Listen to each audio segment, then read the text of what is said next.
ini kita lagi main-main di Home Industry, beralamatkan di Semampir Cerme di Kota Gresik. Oke, pengen tahu kan Home Industry kali ini apa? Yuk kita masuk bareng-bareng, nanti kita kepoin gimana aja sih kegiatan di dalamnya. Yuk, cus. Oke, sekarang kita udah ada di depan Home Industry-nya.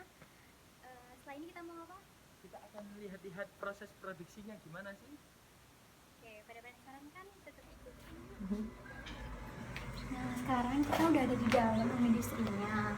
Jadi teman-teman bisa lihat di sini ada proses pembuatan sarung, mulai dari benang, mulai dari pengrajinan benangnya digulung sebelum akhirnya menjadi sarung.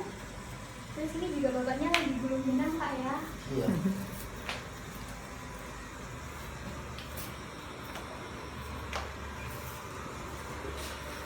Nah, terus ini adalah tempat pewarnaan. Jadi setelah digulung tadi, benangnya diwarnai, teman-teman. Jadi biar ada warnanya, kalanya kan putih, tapi diwarnain pakai pewarna. Nanti dikeringin dulu, jadi digantung satu persatu lah, itu buat pemanasnya.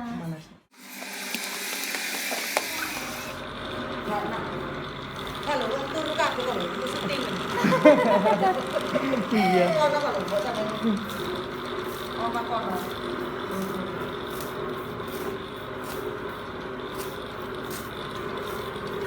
Nah, sekarang kita udah ada di lantai 2. Nah, di lantai 2 ini isinya ada alat-alatnya yang digunain buat tenun. Ini yang digunakan buat nenun. Terus ini bapaknya lagi nyetak ya, Pak? Apa? Ngukir. Gosok, ngoprek gitu. Oh, membuat apa namanya? Buat timbangan, Motif. Iya, motif. motif. Ya. Permisi ya, Bu, duluan. Mau lihat-lihat sana.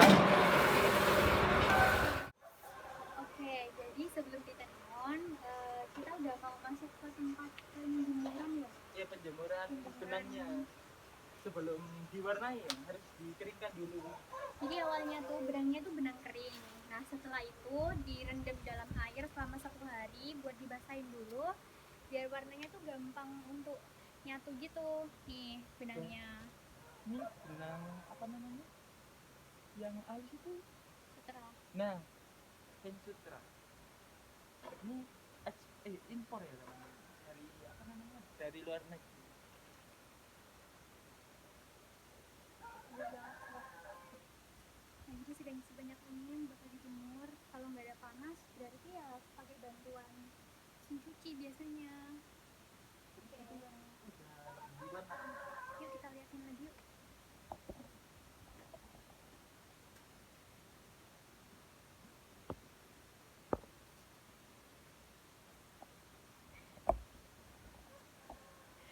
Nah, kalau ini tuh benang-benangnya udah diwarnain. Lumayan agak basah karena udah setelah dikeringin tadi, akhirnya dicelupin ke pewarna kan. Nah, ini ada beberapa warna hitam di sini. Ini kenapa kok diikat satu-satu gini ya? Ini kenapa kok diikat satu-satu? Karena bapaknya bilang tadi biar mudah untuk membuat motifnya. Jadi kan ini warnanya nggak satu, jadi ada beberapa warna sehingga diikat ini supaya nggak kecampur warnanya jadi satu dan untuk mempermudah membuat motif seperti itu. Oke, lanjut lagi ke dalam yuk, kita lihat hasil karyanya. Aduh, aku kebentuk.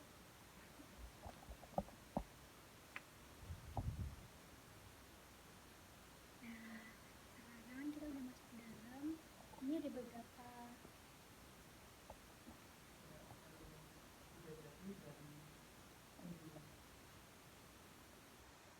Keringin aja, masih pengeringan tahap terakhir sebelum di packing.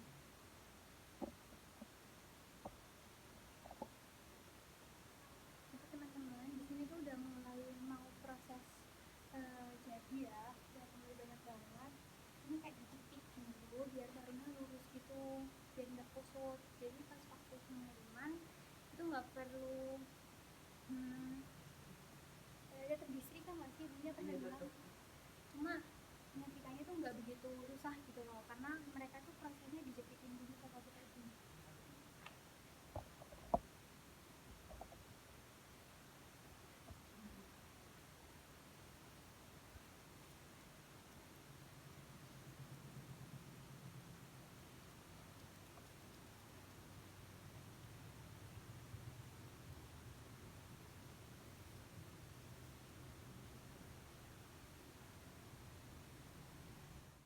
Oke teman-teman, jadi ini tuh sarung-sarungnya udah jadi.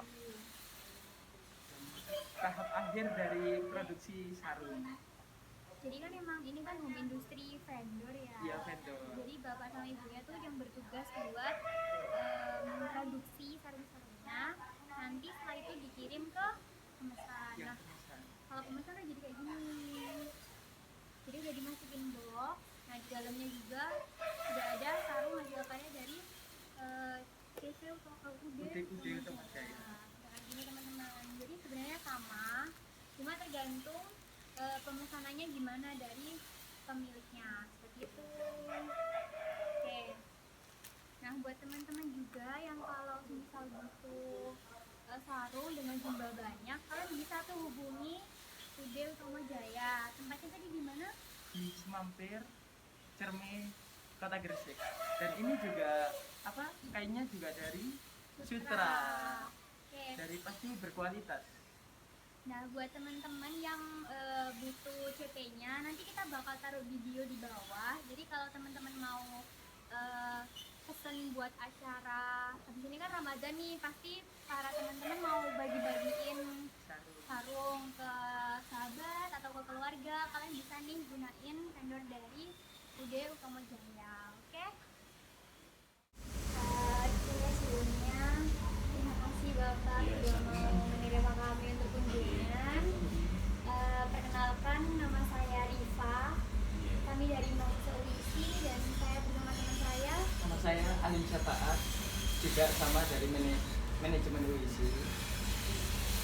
Jadi di sini kami dapat tugas dari mata kuliah SBM sebagai manusia terkait kunjungan ke UMKM. Nah, kami memilih UMKM Bapak di Itu sama saya. untuk sedikit bertanya-tanya terkait kegiatan apa aja sih yang dilakukan sama Ude Utomo Jaya. Boleh kan Pak? Oke, ada beberapa pertanyaan sebelumnya. Mungkin bisa Bapak jawab sesuai dengan keadaan perusahaan Bapak ya. Pertanyaan yang pertama terkait penilaian karyawan. Jadi dari selama ini Bapak memilih karyawan itu, cara Bapak menilai kinerja mereka itu seperti apa? Ya, terutama kerasnya waktu, kerasnya kerja, kerasnya bekerja. Berarti dari keterampilan mereka menyulam itu Pak ya? Iya, termasuk itu. Oke. Terus yang kedua, Pak, ini kan apakah kinerja karyawan itu ada rata-ratanya? Kayak contoh ya, Pak, kalau satu hari itu minimal contoh ya dapat 3 sampai 4 sarung. Apakah ada rata-ratanya? Jadi bisa. Oh, nggak bisa. Jadi Soalnya terkadang kendala fisik seseorang juga bisa meninggal, terus tergantung motifnya juga. Motif sarung ada kan ada yang ada susah, ada yang gampang. Terkait pertanyaan ketiga Pak, cara Bapak memperbaiki kinerja karyawan yang tidak memenuhi standar kan Bapak bilang kan dorongan. Iya. Ya, seandainya dalam 1 bulan itu tidak sesuai target itu gimana Pak? atau waktunya molor. Ini mas, kalau pas sarung rame ya, Iya. sarung ngejar target itu saya kali bonus. Oh, kasih Iya, bonus. saya 1 minggu biasa dapat 5, kalau dapat 6 yang 1 dapat. Atau rata-rata 5, saya kasih tambahan 5.000 per sarung untuk ngejar target. Tapi kalau sekarang ini nggak ngejar target, mas. Oh, nggak target Kalau sekarang. sekarang ini mengurangi target. Tapi kalau pengerjaannya itu sesuai waktu yang ditentukan, contohnya gini kan dari pemborongnya ya Pak, Iya. bilang ini perkiraan 1 minggu selesai, apakah sampai molor gitu atau emang 1 minggu udah selesai gitu? Nggak bisa diprediksi. Oh nggak bisa diprediksi. Kadang-kadang pas namanya keadaan silam, terus ada kerjaan lain itu kadang-kadang bisa maju. Tapi kalau ada kerjaan lain, orang-orang kadang kurang siap, ada belum yang maunya, kadang-kadang gitu.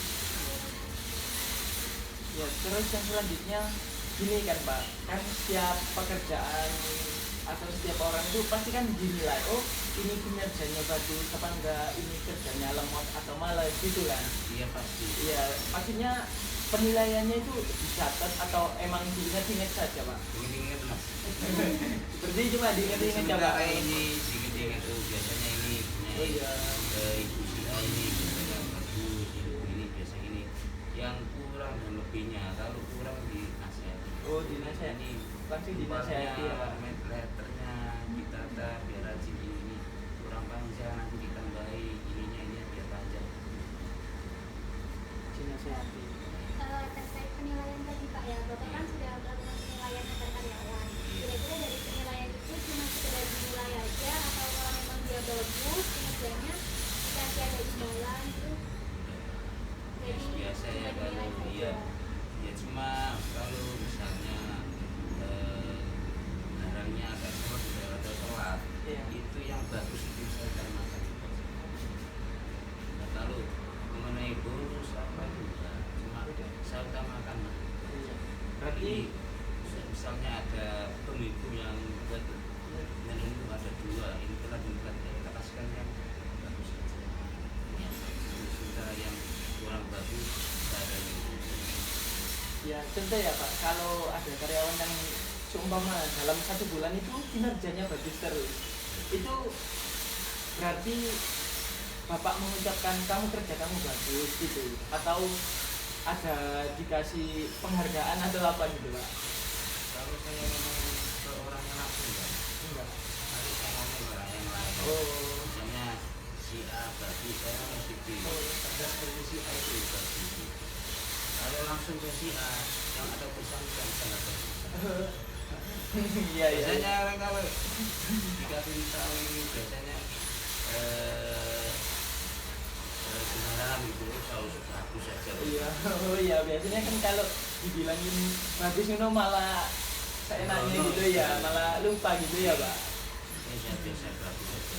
Jadi kalau untuk memacu kebagusan tadi, bahkan untuk dia ketika atau ke orang lain, ke teman-temannya ini seperti itu, begini, kalau dia begini, begini. Terkait karyawan sendiri, ada nggak sih Pak yang pernah berperilaku tidak sopan pada saat melakukan pekerjaan? Untuk sementara ini enggak.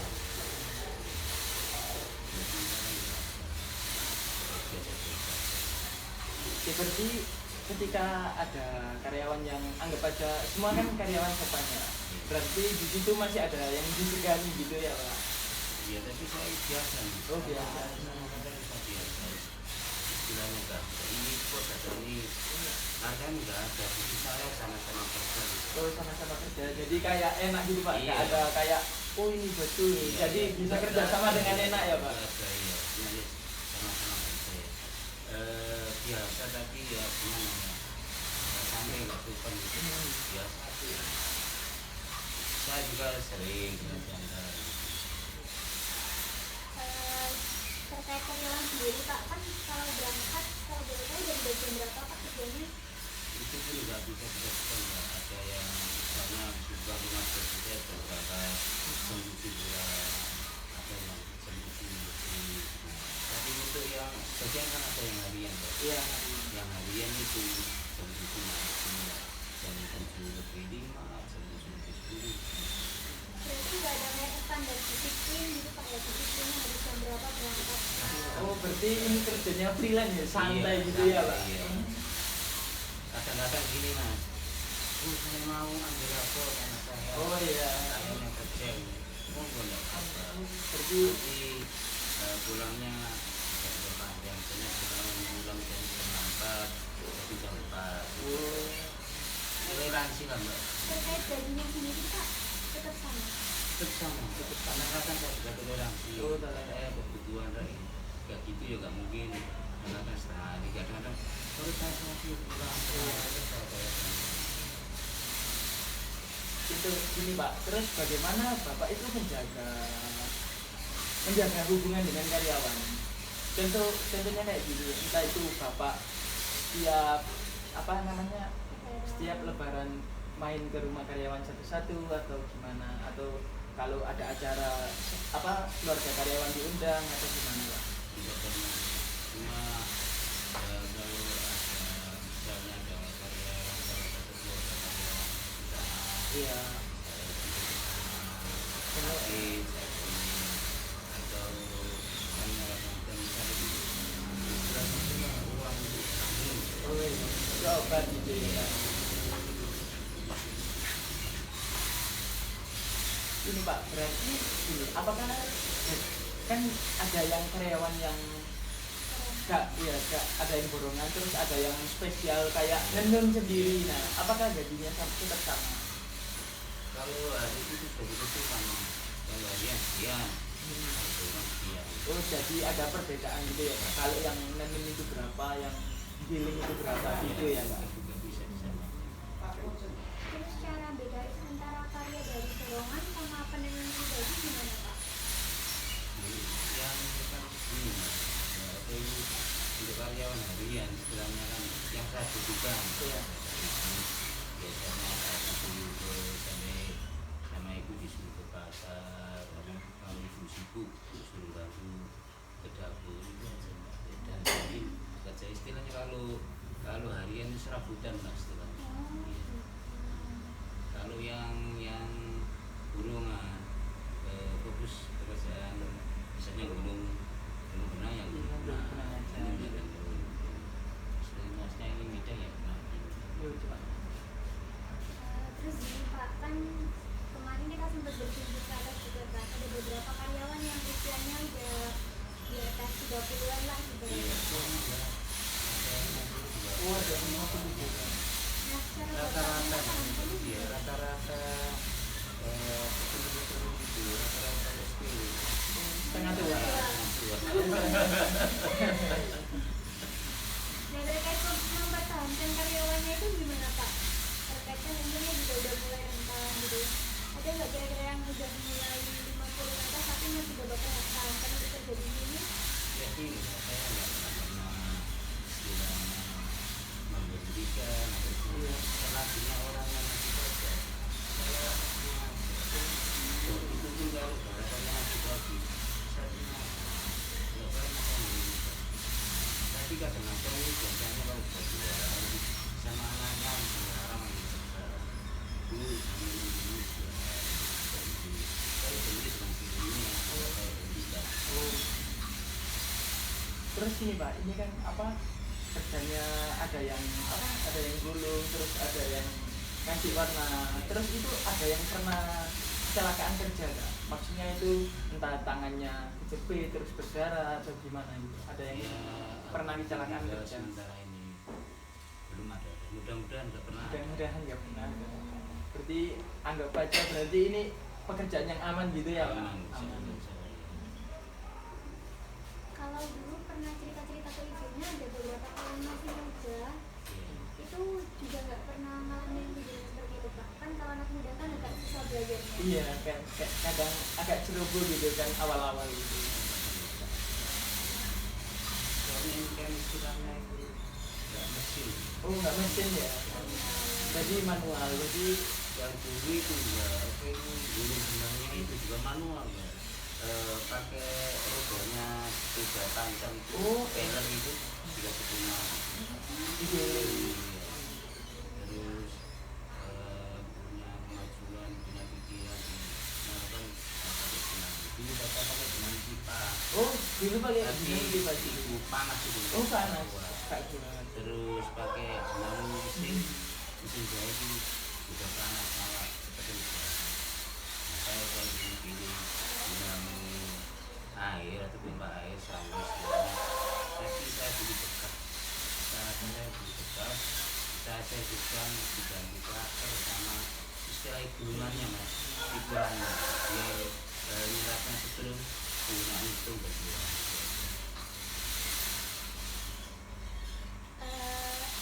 Terakhir nih Pak, kan ini kan kayak pewarnaan kan pasti ada budget ini nggak sih Pak dalam warna-warnanya? Pasti kalau mewarnai ya Pak. Nah dari karyawan sendiri pernah nggak kejadian kayak alergi atau nggak cocok keracunan atau gimana gitu?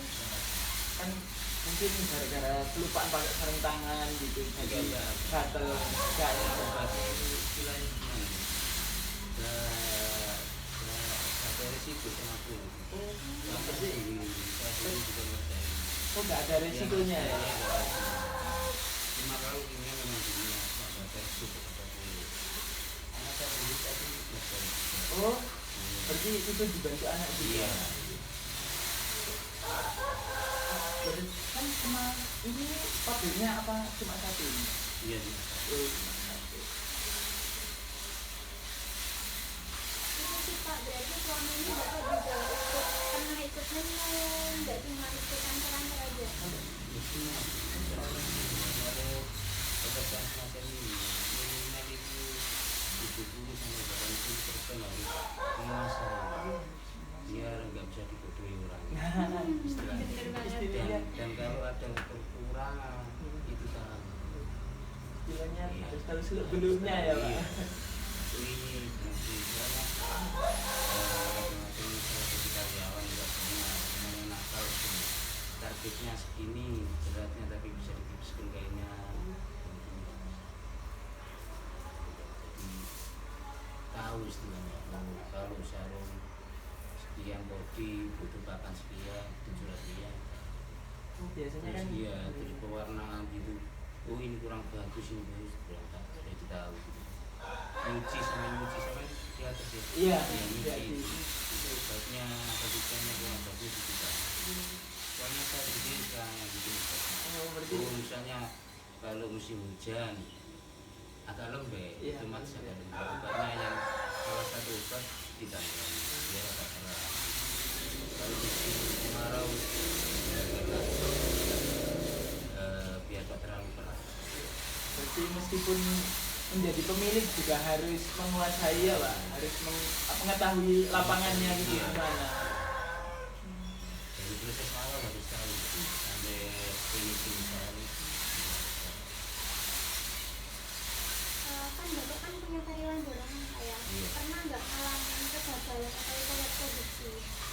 Kalau cara saya bukti sama-sama bahkan ada musuh jadi saya dijelaskan ada apalagi kalau istilahnya motif baru terus di awal-awal Oh masih baru. Terus cara nanggulanginya biar nggak ada kerugian gitu gimana Pak? Apakah ditenun ulang apa tidak dibuka? bisa mas Nggak bisa. ya cuma terbuka atau kekurangannya misalnya dibuat atau di bagaimana bisa harus bisa Terus kalau yang kata tadi otomatis ya saya beli S1 saya akhir nggak saya kirim ya baru bulan waktu hariannya itu kalau ada pembeli cari PS ya itu lalu mau kalau nggak mau ya oh iya kadang kan ada ya Pak yang kayak penada barang-barang catat produksi gitu pasti ada sendiri ya Pak. itu adanya biasanya ini pertengahan Ramadan. Oh pertengahan Ramadan.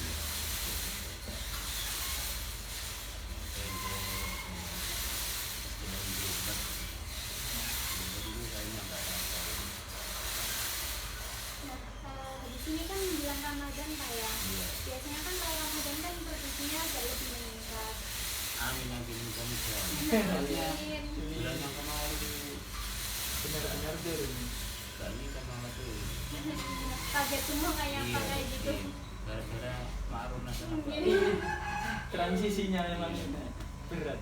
Nah, itu kayak ada nggak sih Pak kayak karyawannya dari Bapak ajak kerja untuk khusus kayak mau menjelang Ramadan kayak gitu-gitu kan biasanya paketnya lebih besar. Gak ada.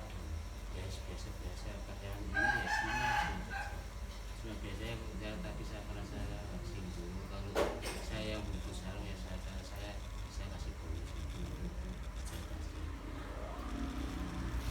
Berarti Berarti kalau Ramadan ada lemburnya gitu ya Pak, ketika pesanan banyak. Kalau lembur nah ya saya bilang Oh, biasanya gini, biasanya biasa istirahat siang mungkin biasanya 1 jam terus saya 30 menit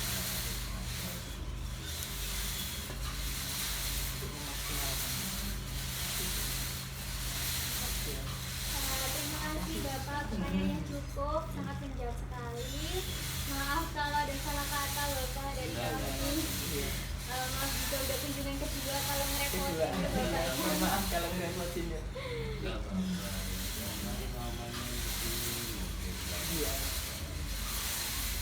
Baik, terima kasih Pak. Kalau gitu dicukupkan terlebih dahulu video iya ini. iya Oke, halo. Sekarang kita balik lagi. Di sini kita mau review terkait jawaban dari Pak Utomo dibandingkan dengan Materi dari mata kuliah SDM, apakah itu sejalan atau malah bertolak belakang? Oke, kita mulai terlebih dahulu ya. Kita akan ulas satu persatu dulu soalnya. Jadi persoalan yang pertama, untuk penilaian karyawan, apakah Bapak Utomo mempunyai standar atau rata-rata tertentu? Nah, dari hasil wawancara tadi, Pak Utomo menjelaskan bahwa Pak Utomo memiliki hasil standar ya. Iya, mempunyai hasil akhir sih yang lebih diperhatikan. Jadi karyawan dikatakan kerja bagus atau tidak itu dari hasil kinerja yang sudah dilakukan. Contoh kayak proses sarung tadi kan ada Kayak menenun. Nah, jika tenunan itu rapi dan halus, nah maka itu dikatakan sukses. Mungkin seperti itu standarnya dari perusahaan Pak Utomo. Nah, sedangkan kalau dibandingkan dengan materi SDM, penilaian kinerja karyawan itu tidak hanya dibandingkan melalui hasil kinerjanya saja, tetapi juga melalui sikap, melalui Kedisiplinan, terus melalui kesopanan dan lain-lain sebagainya. hal-hal yang diperhatikan tuh nggak cuma kayak hasil akhir, tapi juga proses pengerjaannya gimana, tingkah karyawan di dalam perusahaan seperti apa, kayak gitu. Oke, lanjut ke pertanyaan kedua. Yang nomor 2, apakah kinerja karyawan dibandingkan dengan rata-rata? Nah, dari hasil wawancara tadi, Pak Utomo bilang bahwa tidak ada perbandingan atau tidak membandingkan standar kinerja karyawan dengan karyawan itu sendiri, dikarenakan di situ tempatnya home industry, jadi kerjanya itu santai, tidak seperti perusahaan yang memang mempunyai SOP SOP sendiri tertentu. Nah, sedangkan kalau di mata kuliah SDM kan sudah pernah dijelaskan bahwa karyawan itu memiliki kinerja dengan standar rata-rata. Jadi untuk penilaian itu biasanya diatur dalam SOP. Iya, SOP atau SOP itu juga bisa dijadikan sebagai acuan bahwa dikatakan berhasil ketika sudah mencapai angka mana atau ketika sudah mencapai mana sih keberhasilan itu. Oke, lanjut ke pertanyaan ketiga. Apakah Bapak memperbaiki kinerja karyawan yang tidak memenuhi standar? Jawaban dari Pak Utomo, iya. Nah, tapi cara Pak Utomo memperbaikinya adalah dengan cara menasehati. Jadi apabila ada karyawan yang kurang cakap atau yang tidak memenuhi standar, Pak Utomo cukup memberikan nasihat kepada karyawan tersebut. Nah, tapi ini cukup bertentangan dengan apa yang sudah diajarkan atau yang sudah dipelajari di mata kuliah SDM, dikarenakan di mata kuliah SDM jika ada karyawan yang bermasalah, nah mungkin HRD bisa memanggil, lalu yang pertama bisa menasehati, tapi tidak hanya menasehati, juga ada kerja nyata. Mungkin kamu permasalahannya di mana sih? Contoh permasalahannya packing ini kurang gini. Nah, mungkin di situ HRD bisa melakukan pelatihan ulang atau pelatihan kembali kepada karyawan tersebut hingga ada bentuk kerja nyata, tidak cuma nasihat saja. Jadi pasti HRD kan tentunya bisa mengetahui ya kinerja karyawan mana yang sudah mulai menurun atau yang lebih meningkat. Nah, para karyawan yang menurun itu kan nggak mungkin kan dibiarin gitu aja, pasti kan juga akan mengganggu proses produksi perusahaan. Akhirnya mungkin akan dipanggil terus diikutkan pelatihan agar kinerjanya semakin membaik lagi ya. Oke, next ke pertanyaan keempat. Pertanyaan keempat, penilaian kinerja menggunakan konsep bagaimana? Jadi gini, hasil wawancara tadi, penilaiannya itu Pak Utomo bilang bahwa tidak dicatat atau di apapun, tapi cuma diingat karena sebagian besar pekerja di sana Pak Utomo sudah mengenalnya karena Pak Utomo juga turun langsung terhadap industri tersebut. Oke, jadi kayak Pak Utomo tuh ibaratnya langsung bercengkrama turun ke lapangan secara langsung. Jadi memantau kinerja karyawan, tetapi juga tidak perlu mencatat, cuma diingat saja. Pokoknya kinerja ini bagus, kinerja si B lumayan, seperti itu. Sedangkan di materi MSDM hal tersebut seharusnya dicatat karena agar kita mengetahui track record dari kinerja masing-masing karyawan antara karyawan satu dengan karyawan yang lain. Nah, track record tersebut nanti digunakan sebagai evaluasi ketika mungkin sebuah perusahaan akan melakukan evaluasi entah itu 1 minggu atau 1 bulan sekali. Nah, sehingga jika ada karyawan yang bermasalah bisa cepat ditangani. Betul. Oke, lanjut ke pertanyaan kelima. Apa tujuan dari penilaian kerja? Pada saat penilaian, apakah ada pemberian imbalan, lalu atau hanya digunakan untuk mengontrol standar kinerja aja? Nah, Pak Utomo bilang terkait tujuan dari penilaian itu sebenarnya hanya untuk pembanding, tapi tidak dibandingkan secara langsung kepada karyawannya. Jadi semisal si A bekerja dengan bagus, nah ternyata si B kinerjanya cukup menurun. Nah, akhirnya Pak Utomo bilang kepada si B, coba kamu lihat kinerjanya si A baik, coba kamu tiru kinerjanya dia. Nah, itu yang dilakukan oleh Pak Utomo pada saat melakukan penilaian kinerja. Atau tujuan dari penilaian itu sendiri. Fungsinya juga cuma untuk penyemangat ya, biar para karyawannya semakin semangat untuk melakukan pekerjaan. Nah, sedangkan di SDM hal tersebut sangat bertolak belakang ya. Soalnya dari SDM sendiri penilaian itu seperti yang saya katakan tadi untuk track record dan untuk evaluasi kembali hasil kinerja karyawan. Nah, dan fungsinya juga jika ada karyawan yang emang kurang bagus kinerjanya bisa dilatih kembali atau diasah kemampuannya sehingga bisa meningkat. Oke, next pertanyaan selanjutnya. Terus yang keenam, imbalan seperti apa yang akan diberikan kepada karyawan? Apakah apresiasi atau lebih diberi penghargaan? Nah, dari Pak Utomo sendiri hasil wawancara tadi, Pak Utomo lebih mengapresiasinya tapi tidak langsung kepada orangnya atau karyawannya langsung. Jadi itu diapresiasi lewat omongan kepada temannya. Jadi sehingga karyawan tersebut tidak akan tahu dari Pak Utomo sendiri. Dikarenakan apa? Jika Pak Utomo langsung bilang kepada orangnya, takutnya malah merasa benar terus, merasa cepat puas sehingga kinerjanya mungkin akan menurun. Yang ditakutkan kan kalau misal dia udah merasa dipuji ya sama atasannya, pasti dia ngerasa oh ya udahlah kinerjaku yang kemarin aja udah bagus, ya udah nggak usah ngoyo-ngoyo, nggak usah ditingkatin lagi seperti itu. Padahal kalau di materi MSDM hal tersebut lebih baik dikatakan langsung ya.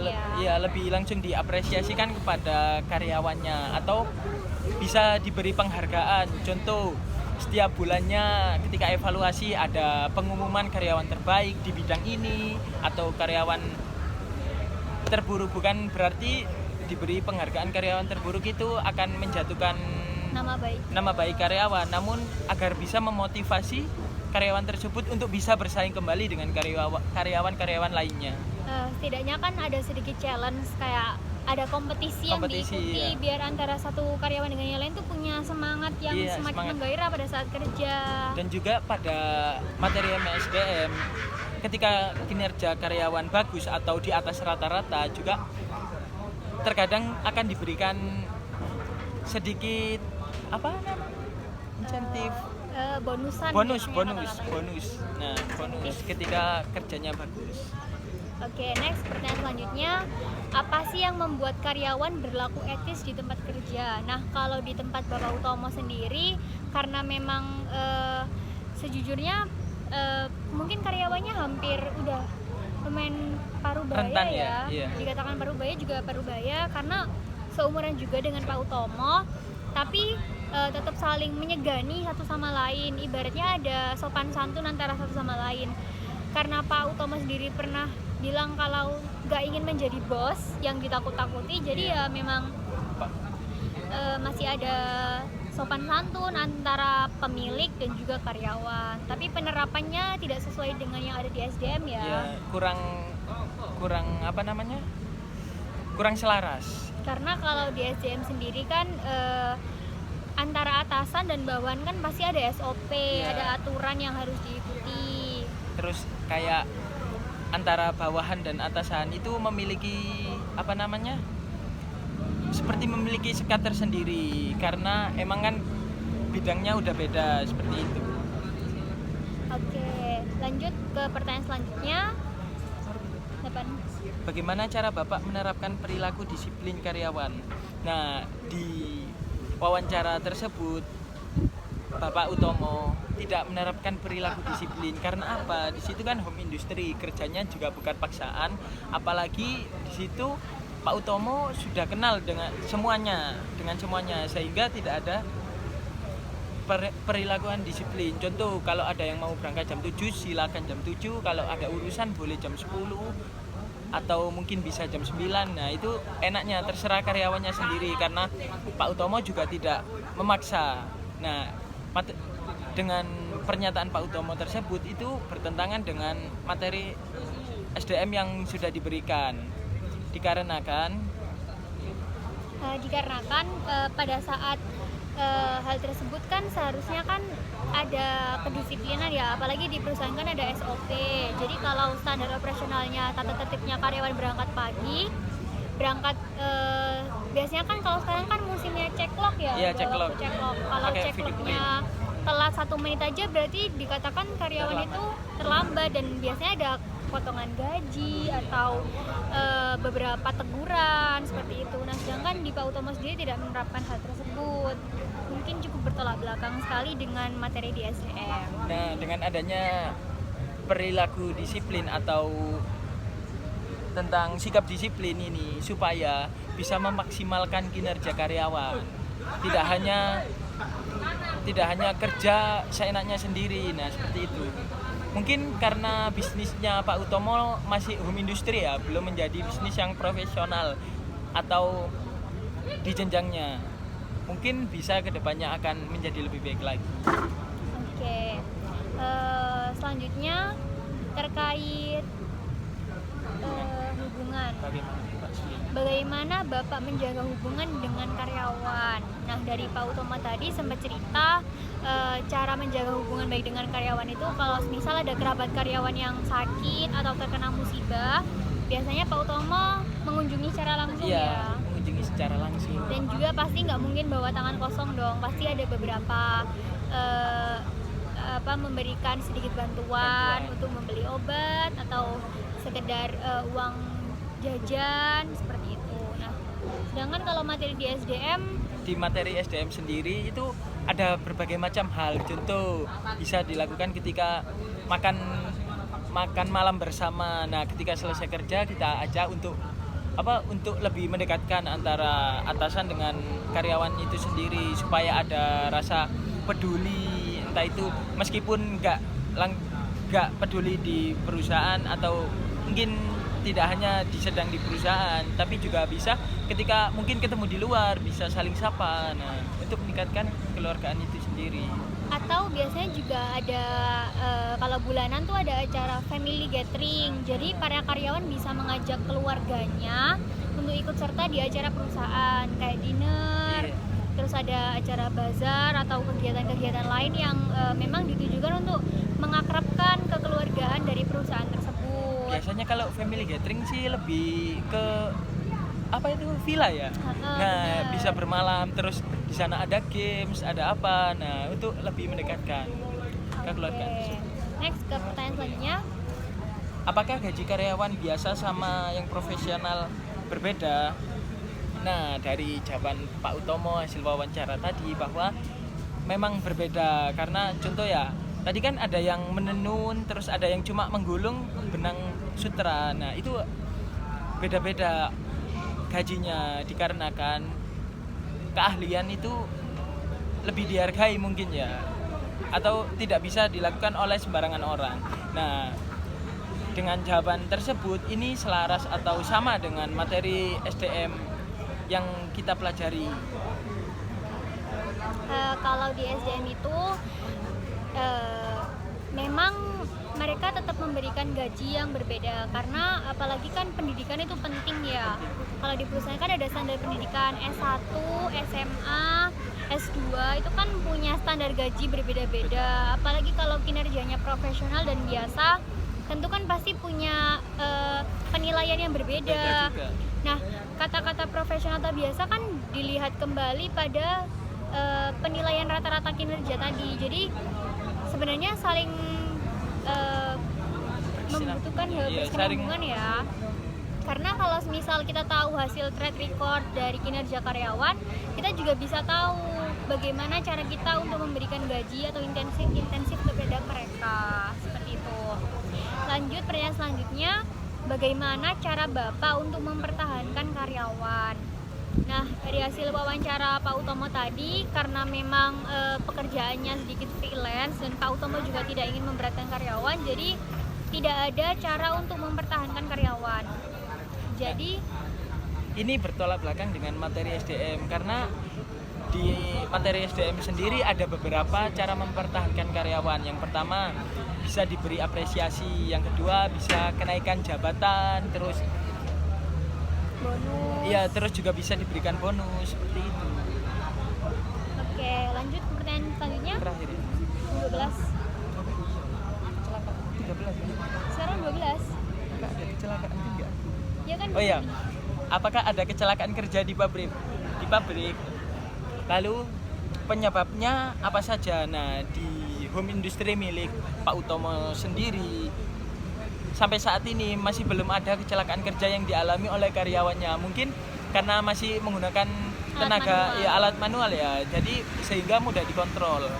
Seperti itu. Nah, namun berbeda dengan materi SDM, karena materi SDM mungkin lebih membahas ke perusahaan yang profesional ya, di mana di situ lebih banyak mesin. Nah, contoh kecelakaan yang biasanya dilakukan ya adalah kecelakaan mesin. Terus bisa saja kecelakaan ketika pengiriman barang di jalan, atau juga bisa kecelakaan karena bahan kimia. Nah, seperti itu.